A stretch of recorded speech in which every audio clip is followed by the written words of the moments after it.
Good day, class. This recording will be about a lecture on derivatives of hyperbolic functions.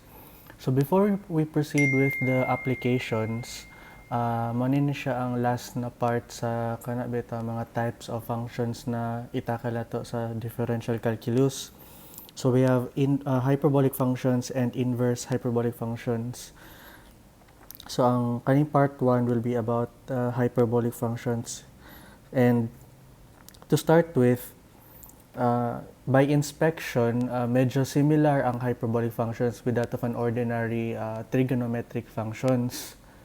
Pero there are some differences because definitions of hyperbolic functions is that they are exponential functions in nature. So kung makita ninyo dali sa sa iyang mga equivalents, na siya yung mga Euler's number to the exponent x. So mana siya ang permi na to makita sa definitions of hyperbolic functions. So with their nature of being exponential functions, they are not periodic.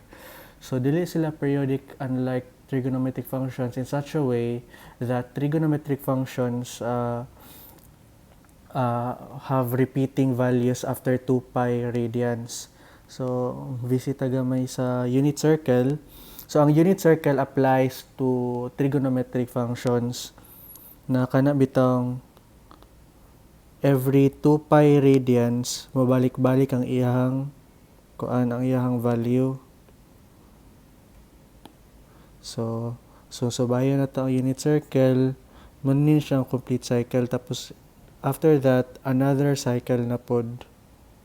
So, every 2 pi radians, mabalik ang iyong value. So, muna siya ang idea sa dili periodic na functions. So, muna siya ang, again, ang definitions. We have sin hx. So, by the way, class, to indicate that this is a hyperbolic function, magdungag ta og letter h. So, sin h, sin or cos h na para to make it more distinctive from trigonometric functions. So since given na pod ang iyang equivalent na exponential functions, napoy ubang identities dari na same with that of trigonometric functions to highlight the similarities and differences. Dari lang na sila magbawi, class. So, mara na ilang differences. Mag-differ lang na sila in terms of operations or signs. Kani siya, baliktad na ni siya with this one. Then, this one is also baliktad. So, muna sila ang mga notable similarities and differences para mas dali bitaw ninyo matiman-an. Then, we have the graphs of hyperbolic functions. So, mani ang mga graph. Sa sin hx, mani siya kanang mura siya cubic function. Then, sa cosine hx, naputay murag parabola. Then, tan h, cotangent h, cosecant and secant h. So, na sila yung mga medyo similarities lang pod. Especially these two. And yeah, that's how you distinguish hyperbolic functions based on their graphs. Now, this is an important table right here. Tanong ko siya important. It's because some identities between trigonometric identities are sometimes different with that of hyperbolic identities. So they do not share the same set of identities. Like for example, for one, kaning sine squared x plus cosine squared x is equal to 1 kung sa trigonometric. Instead of plus, minus na siya dari sa hyperbolic. And from there, kaning mga next two na mga identities can be derived using that using the first identity. So a matter of plus minus na lang pod.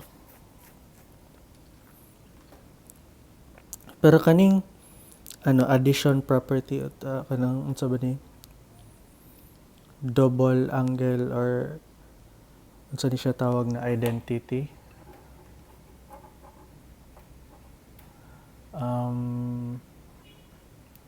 Natay some addition property or unsa ni double angle formulas.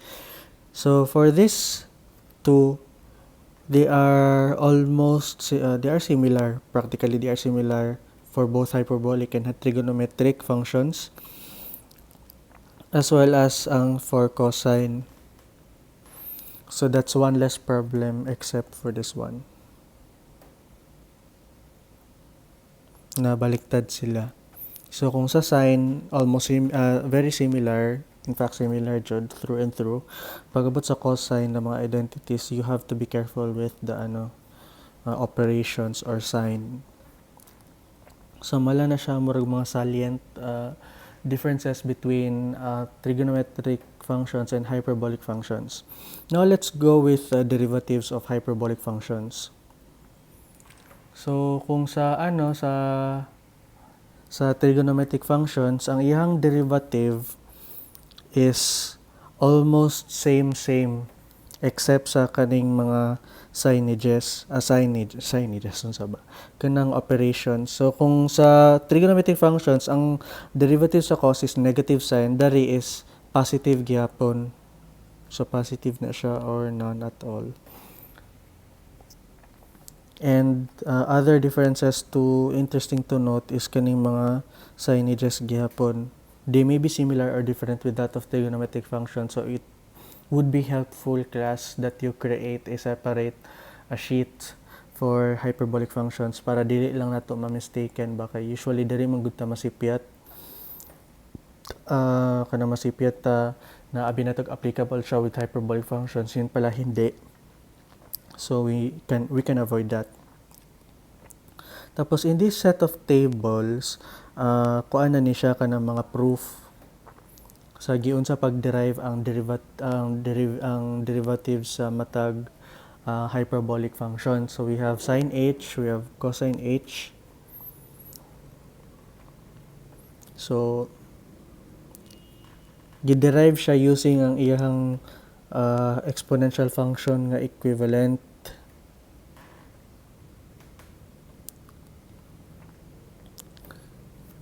So since usually naka-fraction form man siya, so nigamit ta og kanang unsa tawag ni mo ana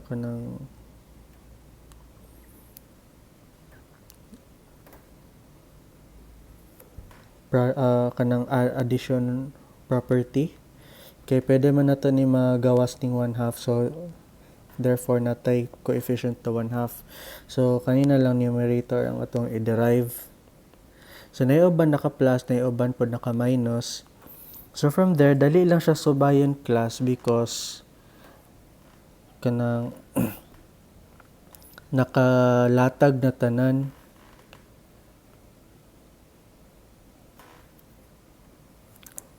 Pwede pod kani inyong gamiton or pwede pod kani siya. They mean the same lang din naman. So I think the proof kani siya nga part is dali lang siya subayon. So it would pay off na i-review inyong modules because it's there for good reason. So there are examples. So there are quite a few. I don't think I'm gonna go through all of them. So kani siya, this is pretty much straightforward. Number 1, not much happening around there. Then naput tay number 2, which is dapat y is equal to sine h of tangent x. So medyo nag-stagger ang trigonometric ug hyperbolic functions. So giderive ni siya una then giderive ni next. So mara siya trailing na kani. Then ang derivative sa tangent of x is secant squared x. So from there, we can do a bit of a simplification na lang. Of course, using identity. Then we can obtain the final answer in simplest form.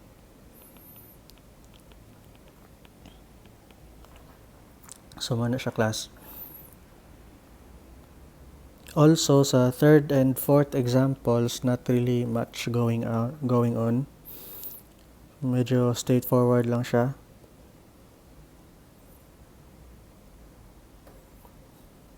Except perhaps for this one and for this one as well, na nagagamit og mga identities. We extensively use identities para ma-simplify ang ato ang solutions. Mas important class na kana bitang mani siya ng mga identities. It would be helpful na mogamit og identities. Use identities at an early stage in the process. So sa makita ninyo, nigamit na tag identity sa first part pa lang.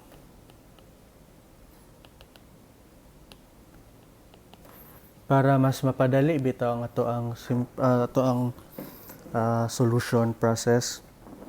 Muna mapansin niyo na mubo na lang kaayo siya. Then we have this one, y is equal to secant h squared of ln x. So kung nagtanaw mo sa lecture about exponential and logarithmic functions, kabalo na mo kung saan pag-derive sa functions involving logarithmic functions. So kani siya mugamit ta og power rule.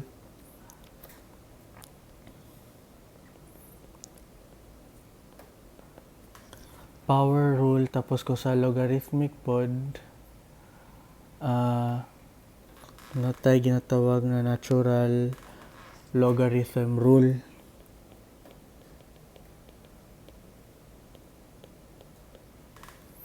So mana siya nagakahitabo dari class para di lang po ma-shock. Tapos from here, this is a matter of simplification na lang.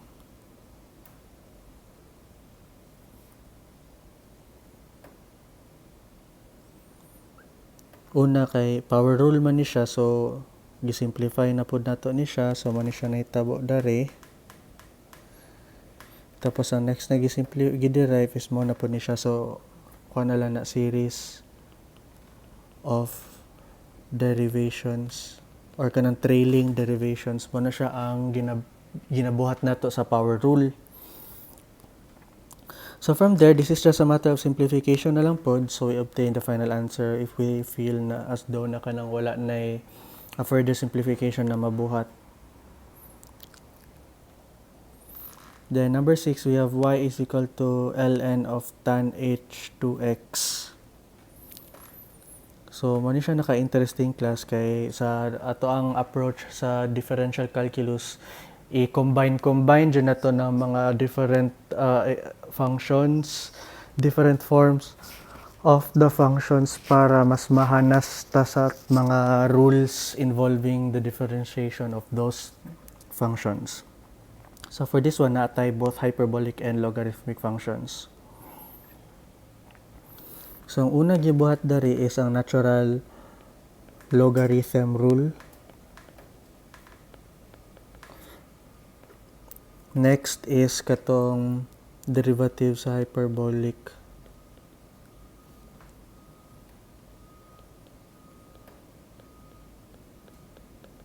Using identities gyapon.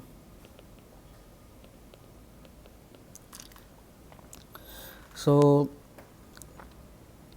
to determine when to use identities instead depends on you. Depends on you kay ikaw mo may mo solve sa sa questions, sa problem.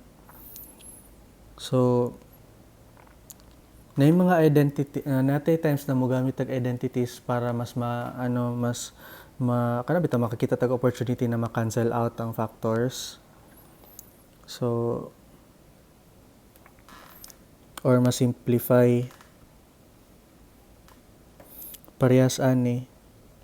So mas na-simplify siya getting rid of the denominator. So mas napadali ang ato ang process flow. So with that,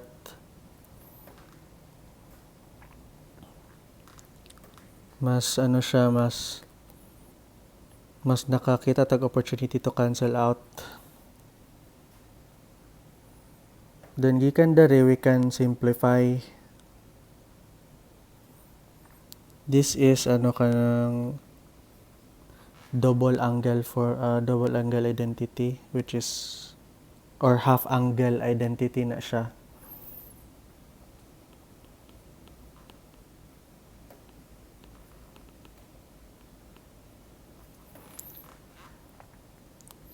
So mo nang kanang simple na lang kayang answer kaya ang 1 over sin h kay pwede mo siya ilisan og cosecant h.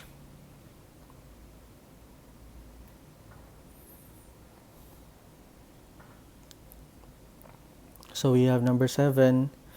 Our equation is y is equal to cosine h squared 6x plus 1/2 cosine h 12x. So natay separate na derivation ani niya tapos napatay separate na derivation ani niya, which is for this one mo ni siya nagakahitabo, then for this one mo ni siya. So from there mas dali na lang siya subayon.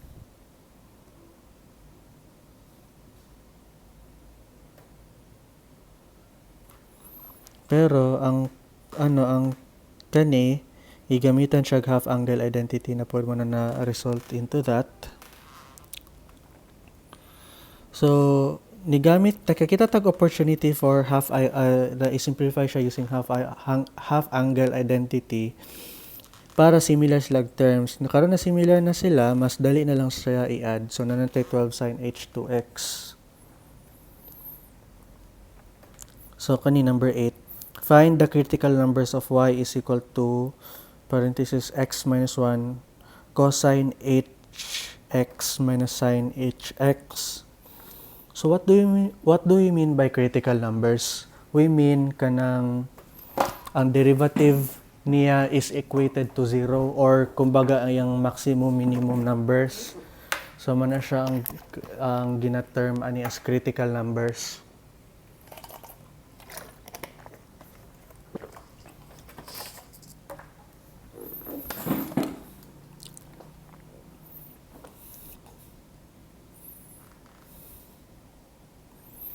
So natay derivative for this one and then this one. So ang derivative man sa cosine h of x is sin h of x. So mo nang na-cancel out ang plus or minus na cosine h of x. So nabili na lang sin h of x. If we equate that to 0, may bala na to ang kuan sa matag factor mo ni siya ang iyang critical numbers.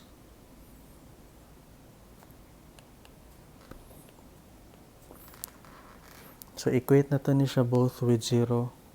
Tag isa-isa di ay with 0. So mo na siya ang iyang mga critical numbers.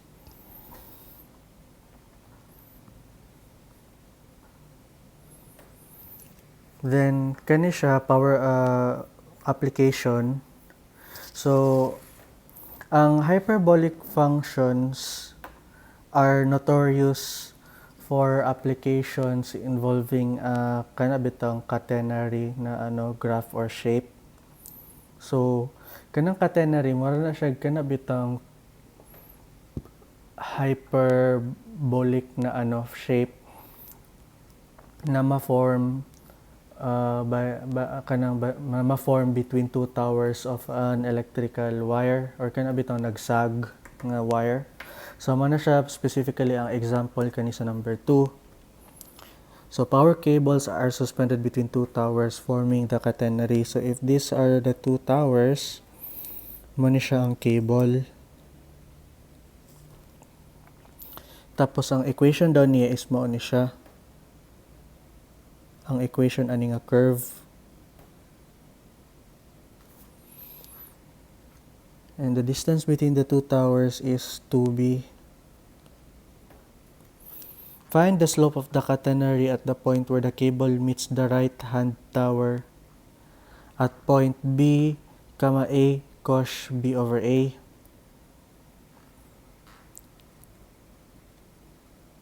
So at some point daw dari ang P, tapos mo ni siya ang P. So remember class na kanla bitaw mag-solve ta og slope.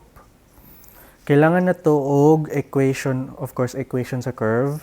Then ang equation dili ang specific point or coordinates ana nga point because the slope is different at any unique point in this curve. So kailangan na to na naanra ani.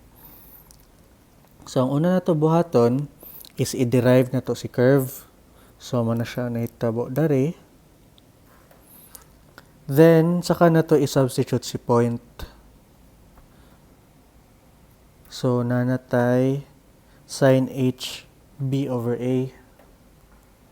So mo na siya ang slope at that specific point. So kana gyapon to katon tangents and normals the application they share the same approach. So that I think is all for the hyperbolic. Now let's go to the inverse hyperbolic functions. Kani inverse hyperbolic functions, they are also quite similar with that of inverse trigonometric function. So balikan na to tong inverse trigonometric functions.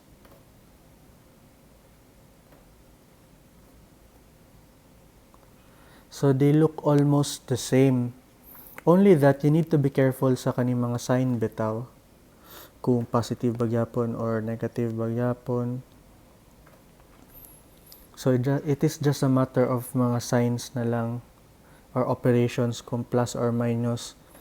Tapos another thing that is different or that makes inverse hyperbolic functions unique is that kailangan naka-specify ang domain or possible values of x. So nga naman ni class, remember na kanang ang hyperbolic functions are not periodic functions.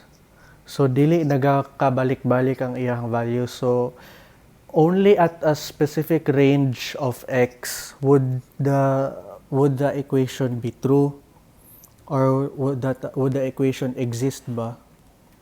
Remember mo katong earlier lessons na to about domain and range, about functions and all. So mo ni siyang importance ana nga lesson dire to start with the basics and to better understand kung unsa nga range lang mo work ni na mga functions. So mo nang specific ang iyang domain. So the process involved in the derivation of inverse hyperbolic functions can be borrows heavily from that of inverse trigonometric functions. So kung gusto mo og proof ani, so baya lang to ninyo ang sa inverse trigonometric functions, then you would come up with the same. Of course, mogamit ta og kanang identity for hyperbolic functions instead of trigonometry because they have some differences although they look very similar on the onset.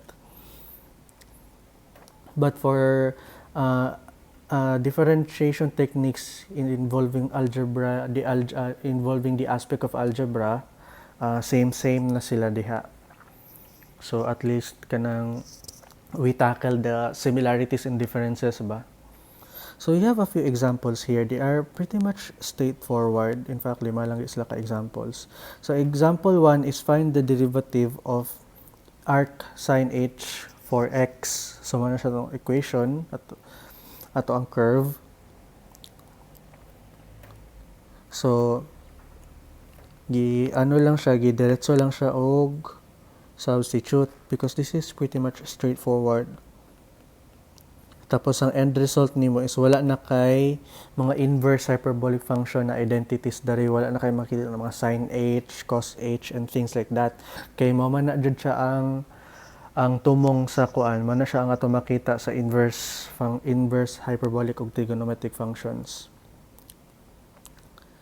Then number 2 is also pretty much straightforward, sayon ra kaayo. Gi-substitute siya, then gi-derive na to ni siya nga portion, so natay number kanang 2 nga result. Then from there, this is just a matter of simplifying things up sa kanabitang radical sign sa denominator. And so we have this as our final answer. So kani siya mga simplification process ra ni siya tanan.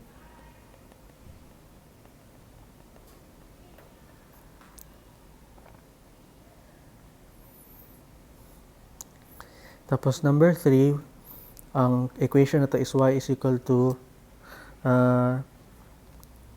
arc tan h of 1 over t.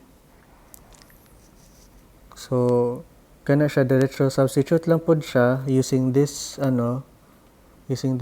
identity or equivalent. Pero you have to derive kaning 1 over t using a quotient rule, especially nga variable ang nasa denominator ba, so dili siya basta-basta nga magamit as coefficient. So product rule na siya, manang nanatay t squared, negative 1 over t squared. Then from there, simplification process na lang na siya tanan. I-simplify na to kay we see an opportunity to simplify kay tungod somehow naatay ma-cancel out bitaw ni siya nga kuan kani nga portion. Pag abot na rin, nawala na siya, then nanatay simplified form of the answer. Then we have example 4, which involves square root of x squared minus 1. So i-derive na to ni siya, tapos i-derive na po na to ni siya separately. So, ano siya ang resulting na form for x squared minus 1. So, power rule lang ni siya. Ang walang kamatayan na power rule where u is equal to square root of x squared minus 1. Then, like na example number 3, somehow, nadjud tayo makita ang opportunity na kanabitang ma-cancel out ang ubang terms within or outside the radical sign. So simplification process ni gyapon siya class. This is what makes the life of a differential calculus very exciting. Kay tungod sa mga culmination lang na siya sa kanang basic algebra bitaw ninyo. It cannot be far from that, if not on that jud mismo, on the core of algebra lang jud gyapon na siya. So as of this point, dapat ka ng familiar na bitaw taan ng mga processes. Then we have this as our final answer. Simplified form of the answer. Then ang last example is kaning find the derivative of y is equal to arcotangent h of cosine hx. So medyo staggered siya na kuan nga equation. Since we are dealing with kanabitang u is equal to cosine h of x, we cannot expect na walay hyperbolic identity na mabilin sa ato ang final answer. So that is on the case na kanabitang ang equivalent na to sa u is another hyperbolic or trigonometric identity or function. So you can see the same na kanabitang kuan nature of the answer dito sa last example sa previous lesson or previous module. So at unang tambaton is pangitaon nato ang iyahang equivalent, which is kani. Then we proceed with the derivative of cosine h, which is ang sine h. So mabutang na siya sa numerator. Tapos kani siya, obviously nandiyan na siya identity nga kanang sine squared h of x. So yeah, exactly mo na siya. So ma-cancel na to ang numerator. Tapos 1 over sine h of x is cosecant man. So that's the simplified form of the answer. So dili siya inanadjud ka complicated na processes involved. In fact, dali rajud kaayo. So I think we've reached the end of the lessons for derivatives of hyperbolic and inverse hyperbolic functions. Ang range of applications niya are almost the same all throughout the across the functions that we have tackled. So I would highly encourage you to make time study on your own and look for practice problems, then kana mangutana mo sa ko so that we can have some sort of consultations, which is a part of our lesson or course sa ESM 1030. So that's it, class.